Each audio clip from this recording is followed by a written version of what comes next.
à l'autre.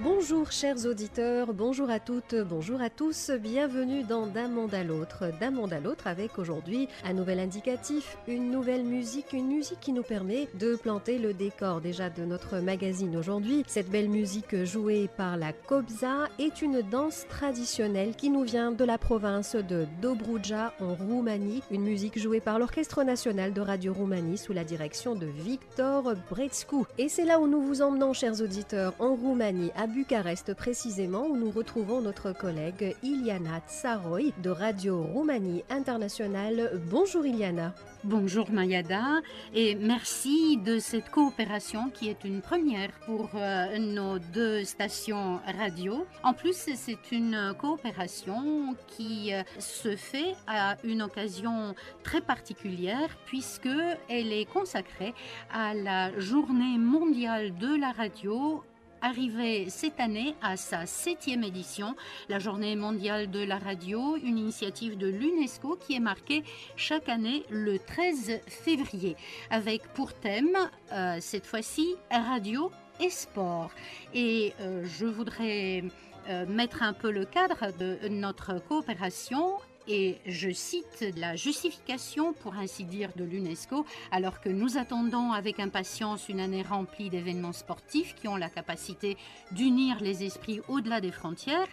Nous célébrons les sports traditionnels qui nous relient à notre héritage culturel, les sports populaires qui nous connectent avec nos communautés et les histoires inspirantes du sport, qui défie les stéréotypes et qui couvre de manière objective aussi bien les événements sportifs masculins que féminins. Et puis, j'ajouterais, ça tombe très bien cette coopération puisque nous sommes en plein déroulement des Jeux Olympiques d'hiver en Corée du Sud. Et oui, ma chère Eliana, c'est aussi ça la radio, c'est des ponts et des passerelles et c'est des dialogues et des échanges et il n'y a pas mieux que la Journée mondiale de la radio pour développer la coopération internationale et c'est pour moi, Mayeda Sili de RTCI, la chaîne internationale de la radio publique tunisienne, un énorme plaisir d'être des vôtres à cette occasion. Alors qu'avons-nous au sommaire de ce numéro, Eliana? C'est avec le message de la directrice générale de l'UNESCO que nous commençons ce magazine. À l'occasion de la 7e édition de cette journée, Audrey Azoulay a appelé à une couverture médiatique plus équitable des athlètes féminines. Vous l'entendrez dans quelques instants. Et nous vous proposons aussi dans cette édition spéciale des portraits, des interviews et des témoignages d'ici et d'ailleurs. C'est avec le portrait d'une femme sportive tunisienne que nous ouvrirons le bal, une femme qui occupe actuellement aussi des postes de responsabilité dans les instances dirigeantes. Elle est l'une des figures de l'émancipation de la femme tunisienne par le sport, j'ai nommé Mounira Benfadloun. Nous irons ensuite en Roumanie avec Luminița Paul, journaliste de la presse sportive de Bucarest et commentatrice de tennis sur la chaîne de télévision européenne Eurosport. Elle nous parlera du sport de haut niveau en Roumanie, qui est marqué plutôt par des sportives. Et la Journée mondiale de la radio est aussi l'occasion de rendre hommage à ceux et celles qui ont passé leur vie derrière le micro ou dans un terrain de foot ou un stade. Et aujourd'hui, justement, nous avons choisi de vous plonger dans le passé en vous proposant une rencontre avec l'un des plus célèbres pionniers du journalisme sportif radiophonique en Tunisie, Raouf Ben Ali, qui a par ailleurs créé et animé à la fin des années 60 le premier grand magazine sportif de la télévision tunisienne, Dimanche Sport, un programme qui continue de nos jours à attirer de nombreux téléspectateurs. Et puis, nous vous proposons de découvrir avec Adrian Soare, journaliste commentateur sportif à Radio Roumanie, une émission hebdomadaire unique dans le paysage radiophonique roumain, un multiplex en direct qui a permis des années 60 jusqu'aux années 2000 au public fan de football de suivre minute par minute les matchs de chaque étape du championnat national. C'est justement avec le portrait d'un footballeur que nous terminerons ce magazine. C'est une ancienne star du football tunisien, Abdelhamid Ergal. Il a été élu meilleur buteur en Tunisie. Si la réussite de ce joueur est incontestable, son palmarès est désormais insuffisant. Vous l'entendrez à la fin de ce magazine revenir sur sa carrière et surtout sur un but qui l'a rendu célèbre en 1990. D'un monde à l'autre. Les femmes représentent seulement 7% des sportifs qui sont vus, entendus et lus dans les médias. C'est ce qu'annonce l'UNESCO à l'occasion de cette journée mondiale de la radio. Seulement 4% des histoires traitant du sport sont principalement axées sur les femmes. L'inégalité dans la couverture sportive n'est pas seulement quantitative, elle est également qualitative. Écoutons le message d'Audrey Azoulay, la directrice générale de l'UNESCO. Cette année, la journée mondiale de la radio est placée sous le signe du sport. La radio est un outil formidable pour faire vibrer les valeurs qui sont au cœur du sport. Le fair play, l'esprit d'équipe, la solidarité, le respect. La radio, c'est un média qui rassemble, convivial, qui peut être en première ligne pour lutter contre le racisme, la xénophobie, l'intolérance, sur le terrain et sur les ondes, pour promouvoir également l'égalité entre les hommes et les femmes.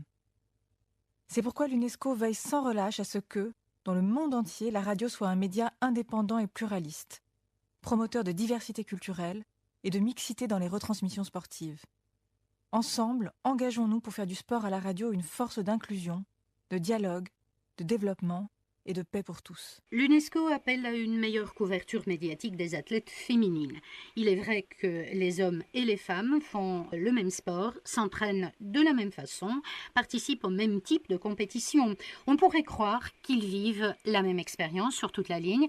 Pourtant, la représentation qui leur est faite dans les médias n'est pas la même. C'est ce que confirme Mounira Benfadloun dans ce reportage signé Mayada Sili. Mounira Benfadloun, c'est une figure de l'émancipation de la femme tunisienne par le sport. Elle a présidé la Ligue tunisienne de football féminin et dirige actuellement l'un des plus grands clubs de foot de Tunis, le Club africain. D'un monde à l'autre. En plein cœur de Tunis, au centre d'entraînement de l'équipe de football du Club africain, nous avons rencontré Mounira Lomi Benfadloun. Élue secrétaire générale de l'instance dirigeante du Club africain, elle nous a reçus dans son bureau.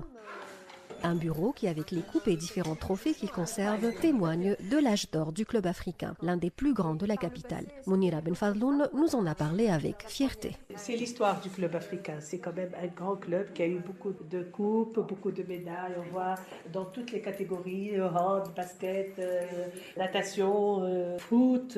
C'est des années. C'est rien du tout là par rapport à ce qu'il y a encore dans l'autre bureau. Si je vous dis Mounira Benfadloun et le Club africain. C'est une histoire d'amour. C'est mon premier amour. Et je reviens au premier amour parce que là, je suis partie, c'est vrai, pendant plusieurs années. Je suis revenue chaque fois que je pars. Quand le Club africain a besoin de moi, je viens. Mounira Benfadloun est aussi à l'aise dans un stade que dans un bureau. C'est en tant que joueuse qu'elle a commencé sa carrière dans le sport, avant d'occuper des postes de responsabilité dans les instances dirigeantes, des instances où les femmes sont faiblement représentées. Aujourd'hui, elle est la seule femme dans le comité de gestion du Club africain. En fait, je me suis habituée par le coup du hasard. J'ai toujours été la seule femme parmi une équipe d'hommes, que ce soit actuellement au Club africain, que ce soit à la Fédération tunisienne de football. Je me suis habituée. J'ai démarré en tant que joueuse. Au début, j'étais joueuse au Club africain pendant des années.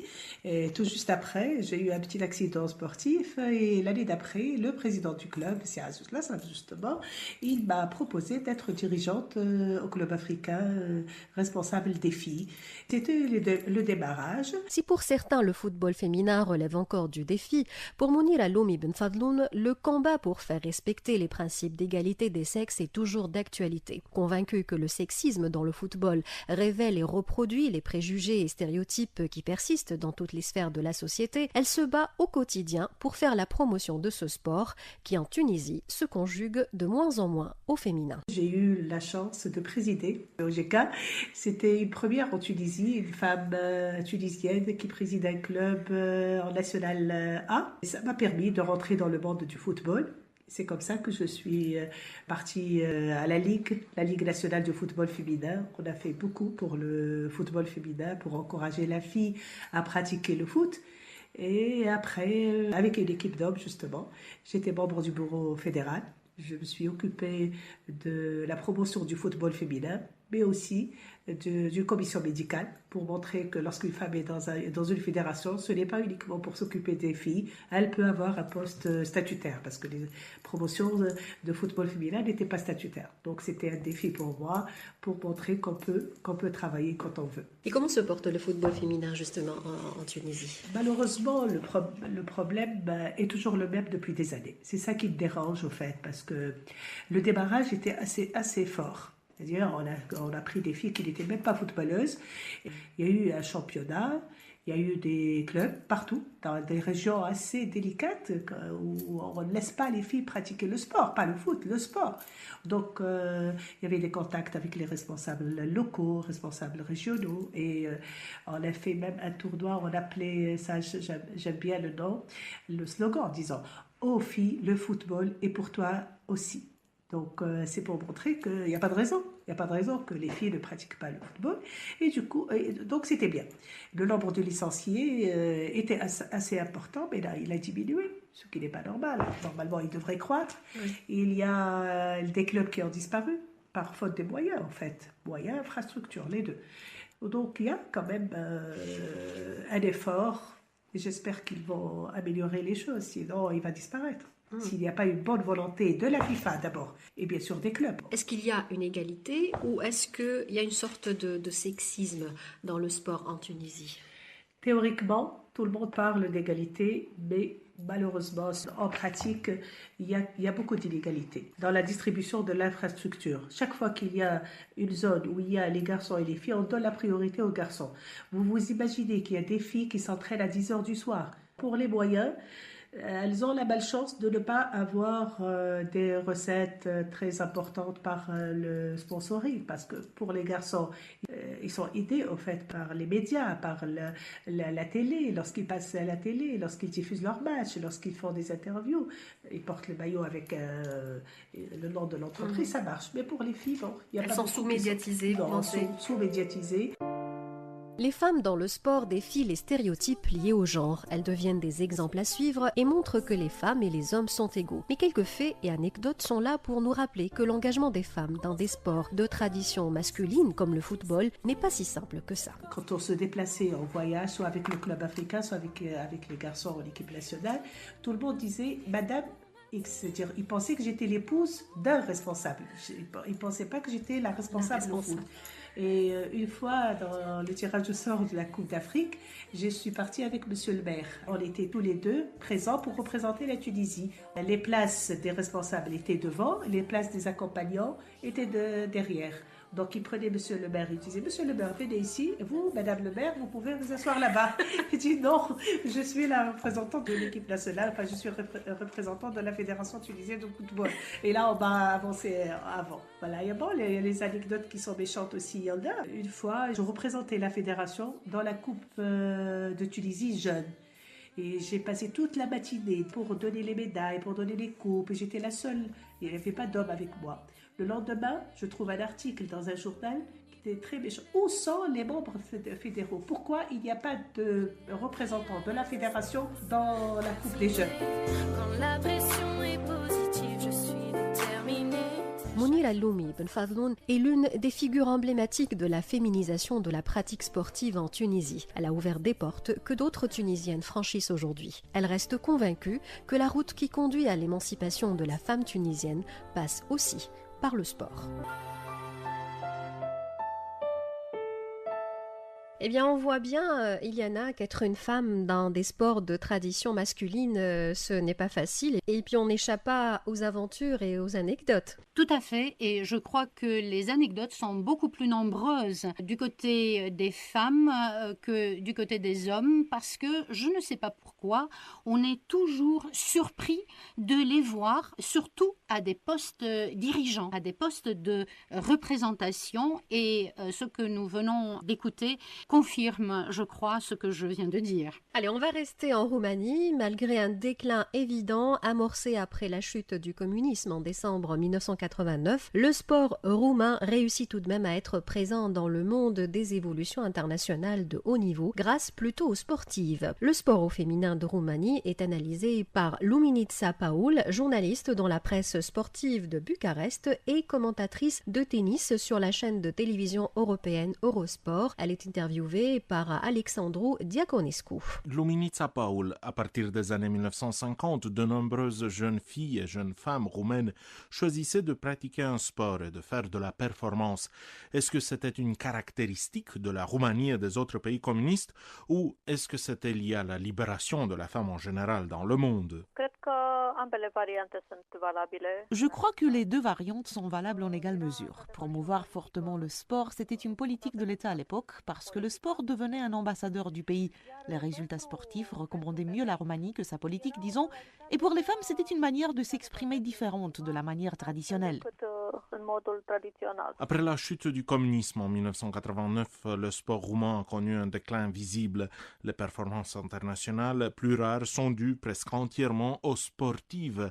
Quelle serait, selon vous, l'explication du recul du sport masculin?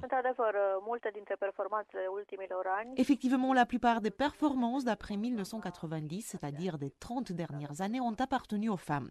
C'est plus qu'évident, peut-être parce qu'il s'agit de sports à tradition féminine en Roumanie. La gymnastique, qui connaît aussi un déclin.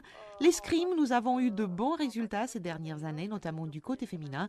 L'aviron, là aussi, il y a une tradition féminine qui date des années 1970-1980. Cela pourrait expliquer pourquoi les résultats des sports féminins dominent en Roumanie. Ensuite, il existe aussi une explication subjective, avancée par différents entraîneurs, sans fondement scientifique, à savoir on travaille un peu différemment avec les femmes, car elles sont plus sérieuses, plus appliquées, parfois plus capricieuses, mais aussi parce qu'elles ont une plus grande capacité à faire des sacrifices. Elles peuvent faire un effort plus grand parfois. Bref, elles sont plus impliquées dans tout ce qui signifie entraînement, compétition, récupération physique.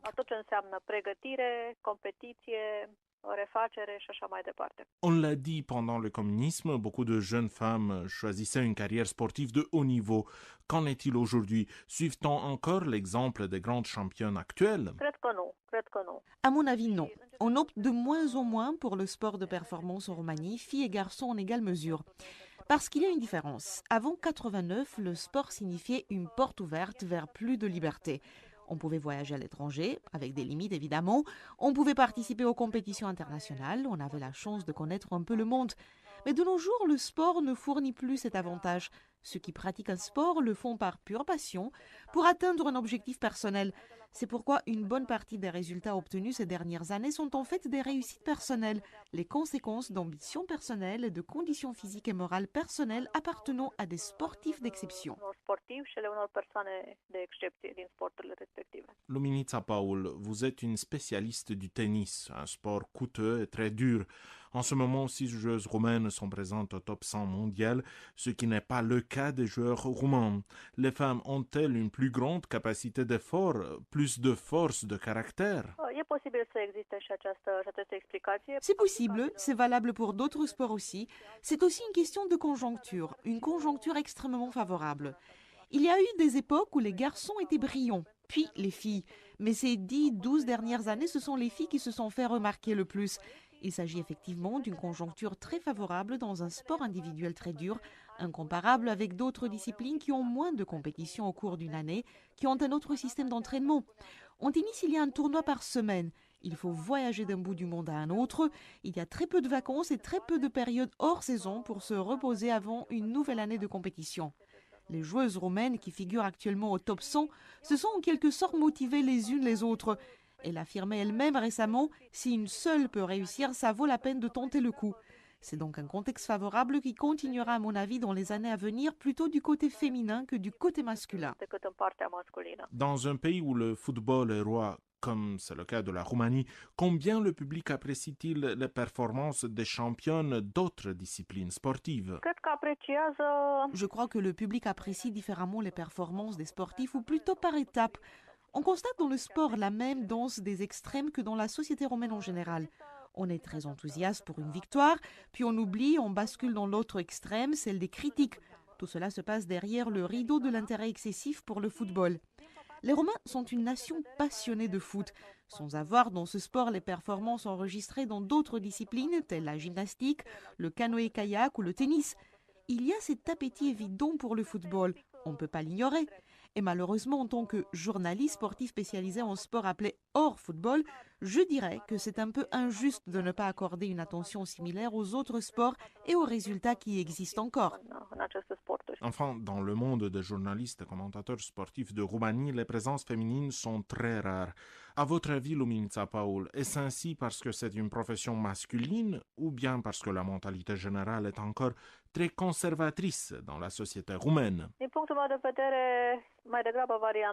À mon avis, c'est l'effet d'une mentalité masculine qui domine. Cela peut paraître paradoxal, mais au début de ma carrière, nous les femmes, nous étions plus nombreuses dans les rédactions.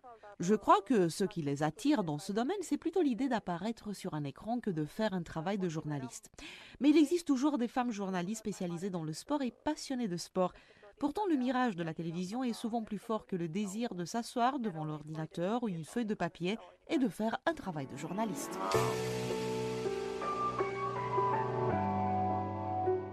Eh bien, chère Mayada, je crois qu'il est temps maintenant d'écouter une chanson et nous vous proposons la chanson Weekend avec les Motown et Delia, une proposition musicale de Roumanie. Am avut abonament de la bazin. Eu te iubesc până în infern și înapoi. Desigur dacă am norocul să mă întorc apoi. Eu te iubesc până la cele mai grele păcate. Dar tu ai grijă și mă ții să nu le fac vreodată. Și nu am rezervat bilet în paradis. Când am ajuns cu bani, era deja închis. Am pregătit din timp, însă doar pentru noi. În cer un răsărit, o pădure la doi. Zilele de luni și până joi le-am lăsat pe altă dată. Acum vreau să fii cu mine, să faci din viața mea o artă.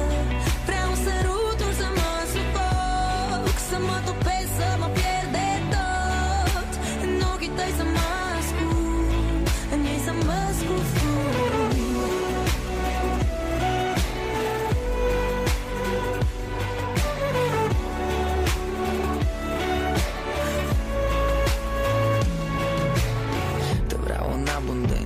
Și te vreau acum îmbrăcată doar în ruși pe buză și parfum. Vreau să-ți acopăr senigoi subtil, cu săruturi dulci și cu figuri de stil. Știu, cuvântul vreau sună prea vulgar. E doar pentru că mi-am pierdut răbdarea de fiecare dată când te privesc tresar ca un copil care vede prima dată marea. Și nu am rezervat bilet în paradis. Când am ajuns cu bani, era deja închis. Am pregătit din timp, însă doar pentru noi. Un cer, un răsărit, o pădure la doi. Zilele de luni și până joi le-am lăsat pe altă dată. Acum vreau să fii cu mine, să faci din viața mea o artă. Vreau sărutul să mă sufoc, să mă topesc, să mă pierd de tot. În ochii tăi să mă ascund, în ei să mă scufund. D'un monde à l'autre.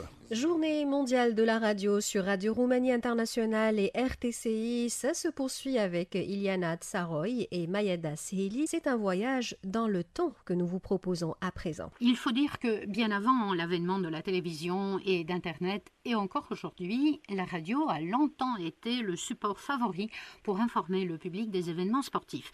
La Tunisie n'a pas échappé à ces tendances vu qu'elle a vu naître depuis les années 1940 et 50 toute une génération talentueuse de journalistes sportifs dont certains ont assuré la relève au lendemain de l'indépendance de la Tunisie. Du football des années 1950 à la médaille d'or remportée par le champion olympique Mohamed Gamoudi lors des Jeux olympiques de Mexico en 1968, c'est un véritable bond vers le passé que nous vous proposons de faire en partant à la rencontre de l'un des plus célèbres pionniers du journalisme sportif radiophonique, Raouf Ben Ali, qui a par ailleurs créé et animé à la fin des années 60 le premier grand magazine sportif de la télévision tunisienne, Dimanche Sport, un programme qui continue de nos jours à attirer de nombreux téléspectateurs. Âgé de 90 ans, Raouf Ben Ali coule aujourd'hui une retraite paisible à Sousse, sa ville natale, et c'est à sa rencontre que, d'un monde à l'autre, a tenté d'en savoir plus sur celui qui, de par sa voix, a réussi à scotcher d'innombrables auditeurs à leur poste radio. Nous vous proposons un flashback sur le parcours pour le moins atypique de Raouf Ben Ali, un véritable passionné du journalisme sportif, avec ce reportage signé Issa Krejci, un parcours que personne, y compris Raouf, n'aurait pu prévoir. Eh bien, ma foi, mon parcours a été un parcours du hasard. Tout a été le fait du hasard. J'avais commencé à écrire des petits échos sur Tunissoir pour m'amuser. Et puis petit à petit, ça a pris. Ça a pris. Ces échos ont eu des échos favorables. Et on m'a sollicité pour écrire davantage, pour faire des reportages de matchs, etc. Pour la radio, c'est encore plus hasardeux. C'était juste après l'indépendance interne, vers les années 54. On avait nommé à la tête de la radio le regretté Abdelaziz Laroui. Et il connaissait très bien mon père. Et puis il suivait mes écrits à travers le Petit Matin, etc. Parce que le Petit Matin était le journal que presque tous les Tunisiens lisaient à ce moment-là. Et en discutant avec mon père, il lui a dit « Dites à Raouf de passer me voir un jour ». Je suis allé un jour, et dès que je suis entré dans son bureau, il m'a dit « Écoute, nous voulons tunisifier la radio. Est-ce que vous seriez candidat pour prendre la rubrique sportive de l'RTCI ?» C'était la RTT, chaîne française. Voilà comment ça s'appelait. Alors je lui ai dit je ne sais pas, moi, je n'avais aucune idée de ce que pouvait être la radio. Je n'y avais jamais pensé. Et puis à la fin, je lui ai dit, bon, d'accord. Et là, je me rappelle d'une phrase du président Bourguiba. J'avais assisté pour le Petit Matin à une entrevue du président Bourguiba avec les nouveaux ministres. Un des ministres lui a dit, Monsieur le Président, je ne sais pas ce que c'est cette fonction que vous m'avez donnée. Je vous en remercie, c'est une marque de confiance, mais je n'ai aucune idée sur cette fonction. Alors le président Bourguiba lui a répondu par cette phrase, vous apprendrez. J'ai retenu cette phrase, j'ai retenu ce mot, vous apprendrez. Je ne connais pas ce que c'est la radio, mais j'apprendrai. Et j'ai appris.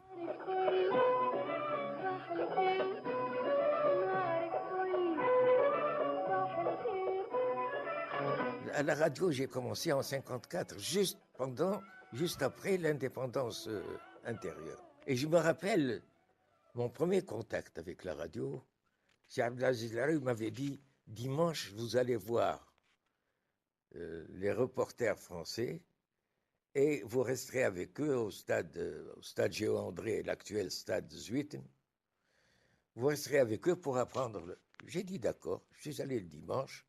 Alors j'ai trouvé les deux reporters, c'était Yvan Chauvet et Lucien Vincent Paoletti. Yvan Chauvet était en même temps journaliste du journal La Dépêche tunisienne. Et il commentait un match, si mes souvenirs sont exacts, c'était ASF Espérance, Association sportive française, Espérance sportive de Tunis. Formidable. Une balle en or, comme on en voit peu. 2-2, c'est inespéré. Et tout d'un coup, Yvan Chauvet me fait un petit signe d'approcher. Je m'approche. Le match avait commencé, ils avaient commencé leur reportage, et puis tout d'un coup, il dit « J'ai à mes côtés un jeune Tunisien qui voudrait s'initier au reportage sportif. Je lui passe le micro. » Et il m'a donné le micro. Je n'avais jamais commenté un match à la radio, et il me lance le micro, là. Bon, j'ai dit, perdu pour perdu, je me lance dans le bain. Ou j'arrive à m'en sortir, ou je me noie.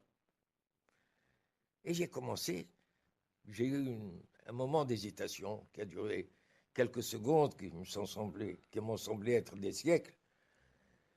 Et puis je me suis rappelé rapidement comme ça, parce que je suivais avec beaucoup d'attention Radio Monte-Carlo, et je suivais le championnat de France, etc. J'étais passionné par le championnat de France, avec les grandes équipes, avec le Reims de Bateau et de Coppa, avec le Nancy de Piantoni, etc.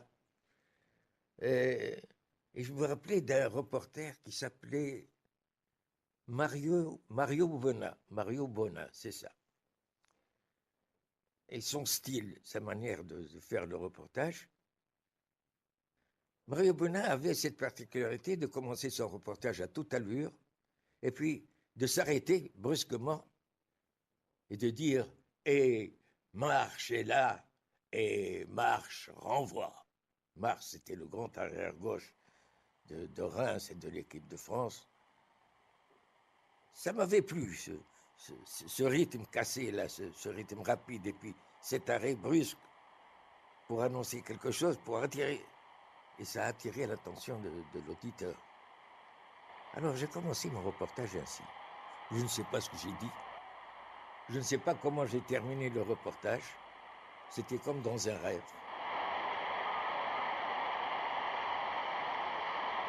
Quelle ne fut ma surprise le lendemain matin de recevoir un coup de fil de C. Abdelaziz Laroui, enthousiaste, qui me disait « Bravo, tu as été sensationnel, ça a été véritablement formidable, je te félicite, tu es engagé. » Je n'en revenais pas. Vous voyez, donc c'est une question de hasard. Le hasard fait parfois bien les choses.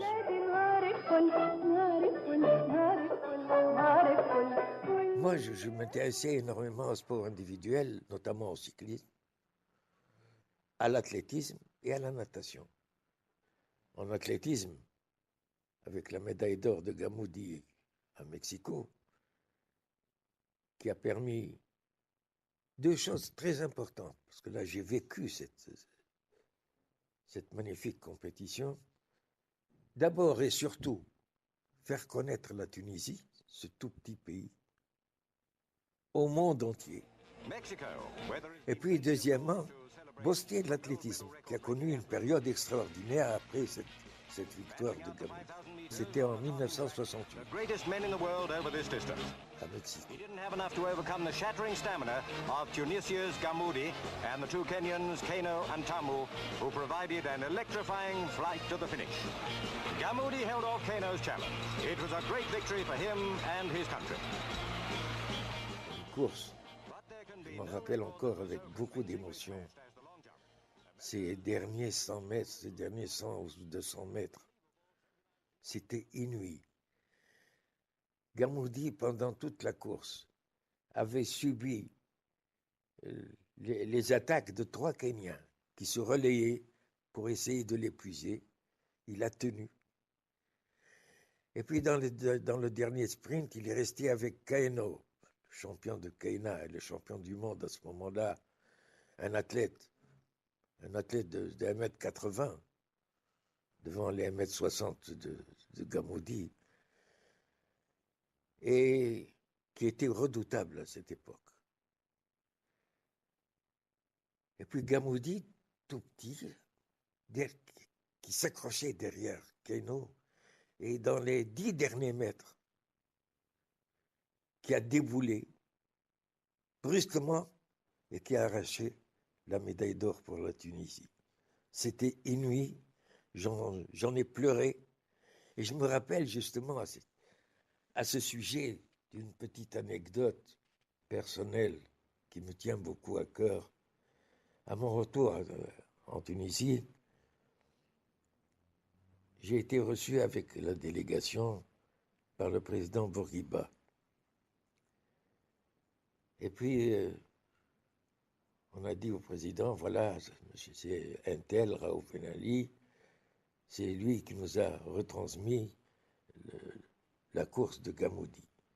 Alors il m'a tenu par le bras comme ça, puis il m'a dit, vous savez, normalement je ne veille pas, mais vous m'avez fait veiller jusqu'à 2 heures du matin.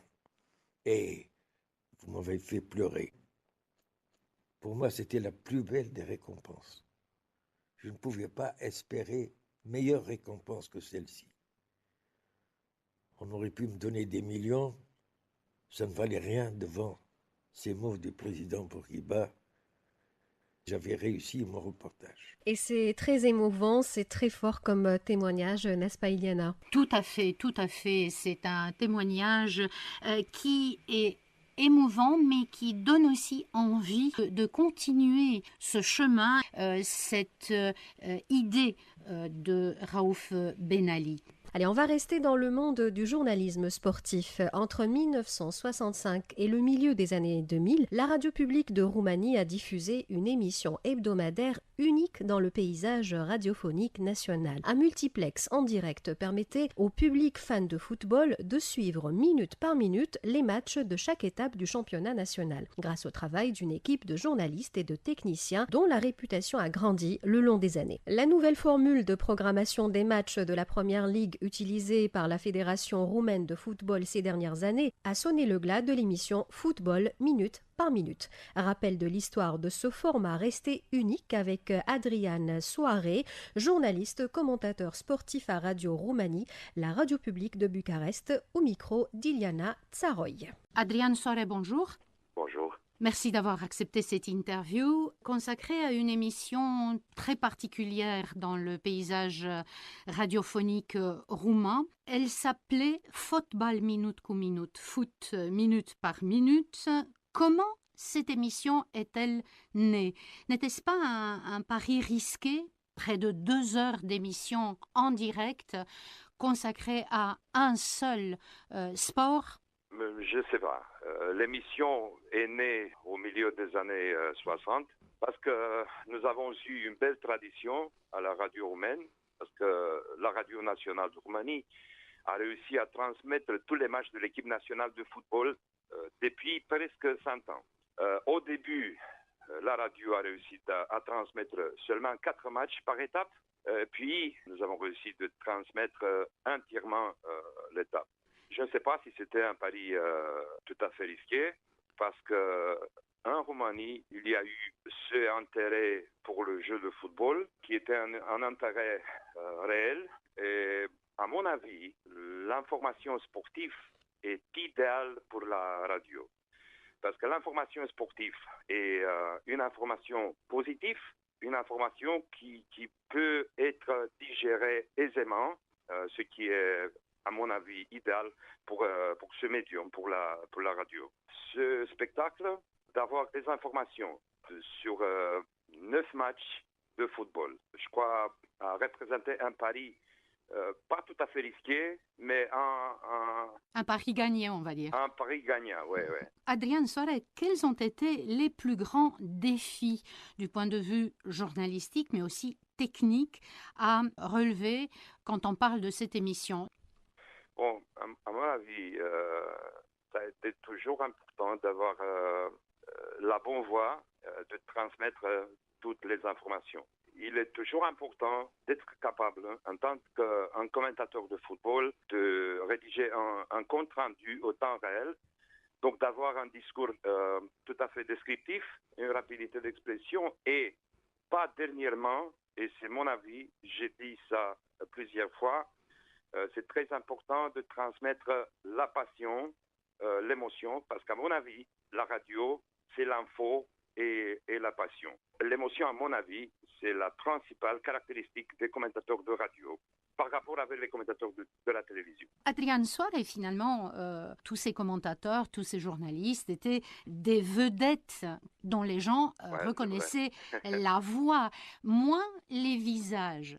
Est-ce que ce statut de vedette avait une influence sur votre approche du métier? Évidemment. Et de quelle manière alors? Je suis né dans les années que cette émission Football minute par minute, foot minute par minute, a eu une vraie ampleur. J'ai écouté cette émission. J'ai choisi de faire ce métier parce que j'ai été séduisé quand j'étais enfant des grands commentateurs, des commentateurs classiques de la radio roumaine. J'étais amoureux du commentateur de Universitatea Craiova, qui s'appelait Sébastien Domozino. Pour préciser, donc c'est une équipe légendaire d'une ville du sud de la Roumanie. Oui, c'est vrai. Pour moi, c'est un peu simple d'expliquer ma liaison avec ce métier. Après la révolution de 1989, quelques journalistes de BBC sont venus à Bucarest. Ils ont étudié un peu cette émission de la radio nationale.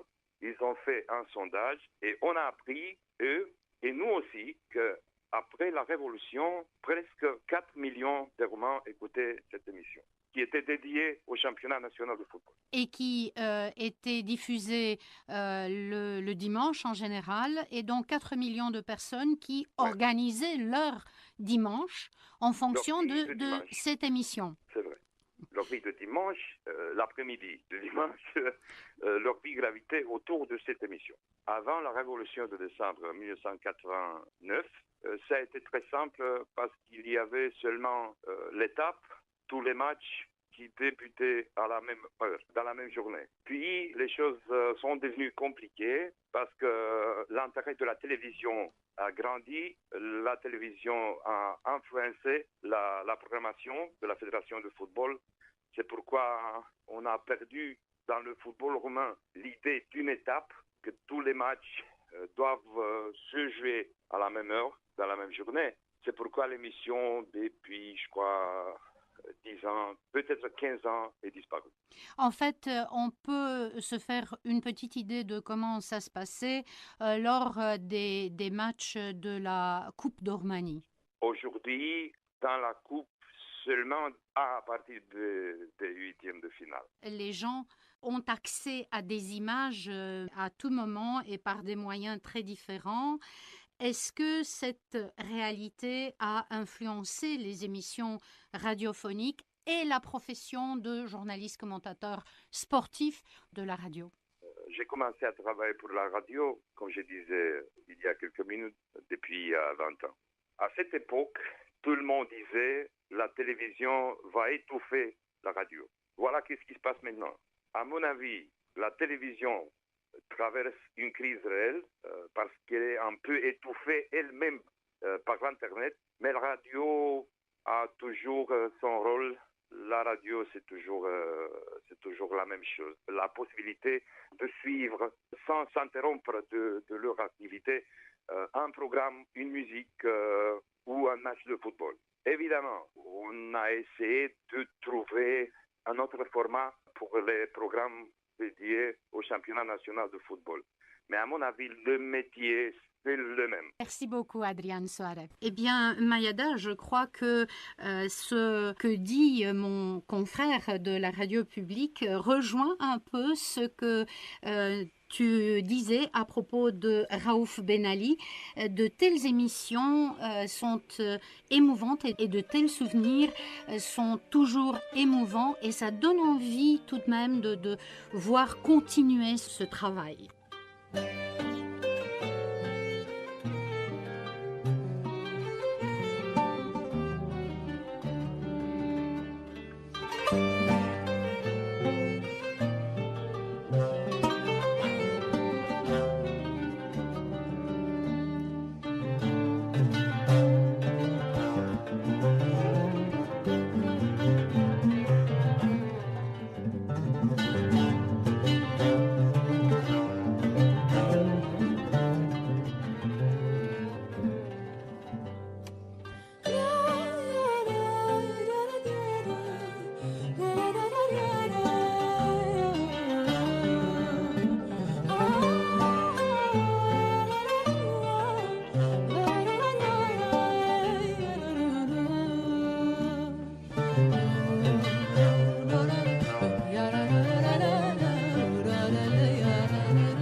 D'un monde à l'autre. Et nous arrivons à la dernière partie de ce magazine spécial Journée mondiale de la radio. Et c'est avec un portrait d'un ancien athlète que nous allons terminer. Mayada, dans ce reportage, tu nous dresses le portrait d'Abdelhamid Ergal. C'est un ancien footballeur tunisien qui était une star et l'un des meilleurs buteurs. C'est aussi un joueur dont la réussite est incontestable, mais dont le palmarès est insuffisant. Portrait. By Gascoigne that was intended for Stevens. That's a great try! And it's a brilliant goal by Hergal! Le 2 juin 1990, au stade d'El Manzah à Tunis, lors d'un match amical pour les qualifications pour la Coupe du Monde de 1990, le fameux gardien de l'équipe anglaise Peter Shilton est surpris par un tir lobé des 45 mètres. Un but qui est entré dans l'histoire du football tunisien. L'auteur de ce but est le joueur tunisien Abdelhamid Ergal. l'équipe d'Angleterre معناها مش تشارك في الكوب دي موند في إيطاليا c'était en 1990. L'équipe d'Angleterre allait participer à la Coupe du Monde en Italie en 1990. C'était un match amical et c'était le jubilé de Tarek Fiet. Bon, نتسمى محظوظ نتسمى معناها خاطر تصور انت دوبوي سو بوت لا الناس كل اللي حد الان توا مازالوا يتذكروا كي يعرضوني معناها. J'estime que je suis chanceux parce que les Tunisiens s'en souviennent aujourd'hui encore. Quand on me croise dans la rue, on me parle toujours de ce but. C'est l'un des meilleurs que j'ai marqué. J'en ai marqué un autre comme celui-là contre la Bulgarie, mais qui n'a pas été filmé. Mais il est vrai que ce but contre l'Angleterre en 1990 est mon meilleur but. ما كانش تلفزة كيما توا فهمتني مي من احسن الاهداف نتاعي. Un dimanche matin du mois de janvier, Abdelhamid Ergal vient retrouver l'ambiance qu'il a connue il y a plus de 40 ans au parc de l'équipe du stade tunisien au Bardo. Je suis comme chez moi. Bon, بديت كيما J'ai commencé le foot dans mon quartier. J'ai rejoint le stade tunisien en 1974, j'avais alors 15 ans. J'ai commencé en tant que cadet, ensuite je suis passé junior et en 1977, j'ai joué la première Coupe du Monde des juniors en Tunisie. Ensuite, j'ai rejoint l'équipe des seniors de 1979 jusqu'à 1992. J'ai joué la Coupe du Monde à Tunis, c'était en 1977. C'était أول كوب دي موند تاع جونيور في تونس. J'ai participé juste من بعد طلعت ليكيب سينيور من 79 محسوب حتى ال 92 j'étais en équipe senior. Depuis 1983, Abdelhamid Ergal est devenu l'un des piliers du 11 national. Et même s'il était frustré par les insuffisances de l'équipe nationale, il est resté fidèle au football et à ses ambitions et ses aspirations d'origine. Il s'est maintenu à un degré de forme très satisfaisant et a obtenu à 30 ans le titre de meilleur buteur et à 31 ans le soulier d'or. Malheureusement, j'ai pas vécu l'ère professionnelle. Nous, on était des amateurs. On travaillait dans la journée et on s'entraînait l'après-midi. Maintenant, c'est différent. Le footballeur professionnel doit être à la disposition du club. Or, nous étions des amateurs. Le footballeur professionnel doit se consacrer à plein temps à son club. C'est son boulot. Il doit aussi avoir une hygiène de vie. Au club, il doit être à la disposition une hygiène de vie. ما برشا اشياء يلزم البروفيسيونيل معناها حياته الكل معناها البريود هذيك اللي باش يعديها لو كونترا يلزم يبدا كور ايام حاضر للجمعيه. D'accord. Mais tout au long de votre carrière qui a été couronnée de plusieurs succès, quel genre de difficultés vous avez rencontrées? Et aujourd'hui, quand on parle football en Tunisie, quelles sont les principales difficultés? شوف انا نتصور اللي توا البروفيسيونيل Bon, les difficultés, on a beaucoup de difficultés. Les difficultés aujourd'hui pour les joueurs professionnels ne sont pas les mêmes que celles que nous avons rencontrées à notre époque. C'était beaucoup plus difficile avant. Nous, on travaillait le matin et on devait être autorisé par nos employeurs pour rejoindre nos clubs. Si l'employeur refuse de nous libérer, on ne pouvait pas sortir. Et puis, dans le football, il y a beaucoup de sacrifices à faire, surtout par rapport aux études. Il est très difficile de concilier études et football. Donc, si on rate les études pour le foot, alors il faut se rattraper et faire une belle carrière dans le sport. عمل المستقبل والحمد لله قبل معناها كان الناس يحبوا الجمعيه كان يحب جمعيته فهمت كان يلعب يحب جمعيته. Avant, les joueurs étaient très attachés à leur club. Ils aimaient leur maillot et même avec des primes de 100 ou 150 dinars, ils se donnaient à fond. Aujourd'hui, le joueur professionnel est plus chanceux. Il a tous les moyens et pourtant, l'ambiance n'est pas ce qu'elle était avant. Même le public a changé. Avant, le stade d'El Menzah était toujours complet. Ce n'est plus le cas aujourd'hui. Je suis de l'ancienne époque. Si on compare كيفاش كان قبل نكور وكيفاش كان l'ambiance et le côté technique واحد ça n'a rien à voir. حتى من الجمهور شوف قبل انا نذكر الجمهور كان يبدا المنزه معبي توا شفت معناها يزون بودي لي ماتش خاطر ما عادش يتفرجوا في شيء الناس ولا تتفرج في اوروبا تتفرج في انجلترا شامبيونات فهمت ما عادش تتفرج. Le stade tunisien. بالنسبه لي انا c'est ma deuxième famille. C'est ma deuxième famille. Toute ma vie, je l'ai passé entre les stages, le stade tunisien, l'équipe nationale. C'est plus de 20 ans. أكثر من 20 سنة. C'est normal, c'est ma deuxième famille. Quelle est votre relation avec le ballon aujourd'hui? شوف لو بالون معناها ايش باش نقول لك معناها ايش باش نوصف لك معناها حاجة مني أنا. C'est une part de moi-même. C'est vrai que j'ai pris de l'âge, mais je pratique toujours le sport. Le sport coule dans mes veines et le stade tunisien, c'est mon club d'amour. C'est mon club d'amour. Un tour de jonglage sous le regard admiratif des enfants. Ensuite, direction la maison. Abdelhamid Hergel a choisi sa maison à 2 pas du stade du Bardo. Pas question pour lui de s'éloigner de son club d'amour. Chez lui, il conserve précieusement les albums photos de ses 16 ans de carrière, des photos et des souvenirs qu'il a aimablement partagés avec nous. Ce sont mes meilleurs souvenirs. C'est le début de ma carrière. Ça, c'était en 2e année cadet, avec Feu Skander Lemdalji. C'est lui qui nous a appris le foot. Il était le meilleur. C'était un éducateur, un frère. C'était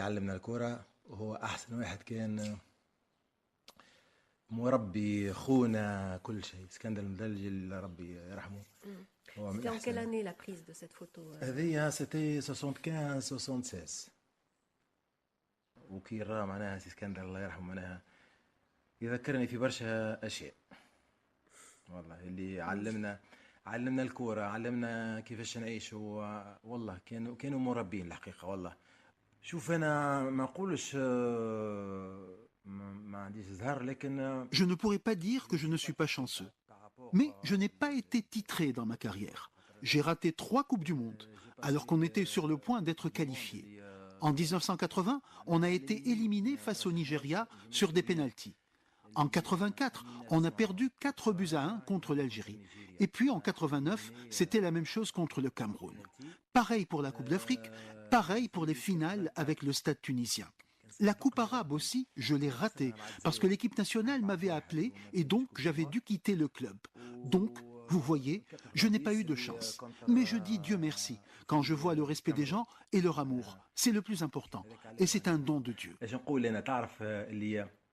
Après cette carrière, وتوا معناها نشوف اللي الحمد لله تعرف واحد كي يخلي دي تراس باهيين الفضل من عند ربي معناها كي يشوف محبة العباد من بعد طون دو معناها كي بعد ما كملت كرة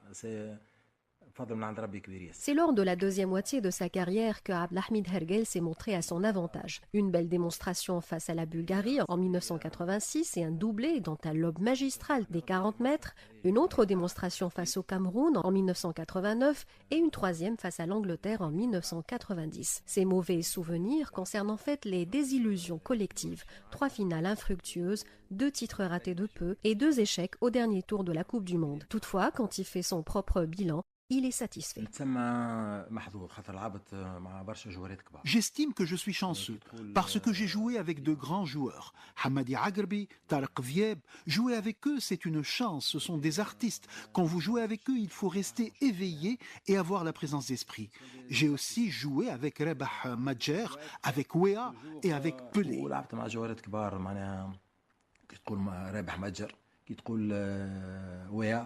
تقول أمدي بيلي ثم معناها جوارات كبار لعبت معهم في الجزائر في غانا في نيجيريا كان معناها كان اسمه أنطوان بيل لاعبين كبار. Le 26 juillet en 1991, la carrière internationale de Abdelhamid Hergel prend fin avec un respectable bilan de 70 rencontres et 12 buts. Et notre rencontre a pris fin là où elle a commencé, au parc du Stade tunisien, où les enfants se sont rassemblés autour de cette ancienne star stadiste pour des photos et des selfies. Oui, mais quel est votre sentiment justement quand vous voyez ces enfants avec le maillot Cela me fait énormément plaisir. Ça me rappelle mon enfance. J'espère qu'ils feront une belle carrière. Ils ont toutes les conditions pour devenir de grands joueurs.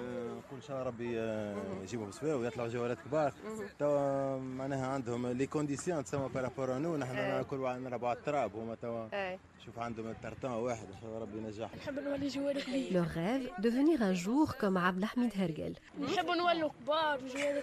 J'espère que Abdelhamid va redevenir jeune pour que nous puissions battre l'Angleterre au mondial.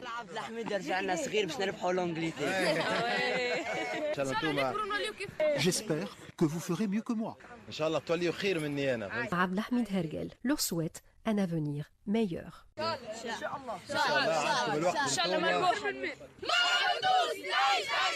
Et voilà, on termine avec la voix des enfants. Il n'y a pas mieux que la voix des enfants pour terminer un magazine ou une émission radio. C'est donc la fin de ce numéro spécial de D'un monde à l'autre. Ce numéro vous a été proposé en partenariat avec Radio Roumanie Internationale, que je remercie infiniment. Iliana Tsaroy, merci. Merci aussi Mayada Sili. Merci également à mon équipe technique, Gabriel Purvu et Doro Popescu. Et à la réalisation technique ici à RTCI à Tunis, il y avait Lotfi Gaddesha. Je termine comme d'habitude avec une citation et aujourd'hui je vous ai choisi une citation de l'historien Pierre de Coubertin. Le sport va chercher la peur pour la dominer, la fatigue pour en triompher et la difficulté pour la vaincre. À méditer. Merci à tous, excellente suite de programmes sur RTCI et sur Radio Roumanie Internationale.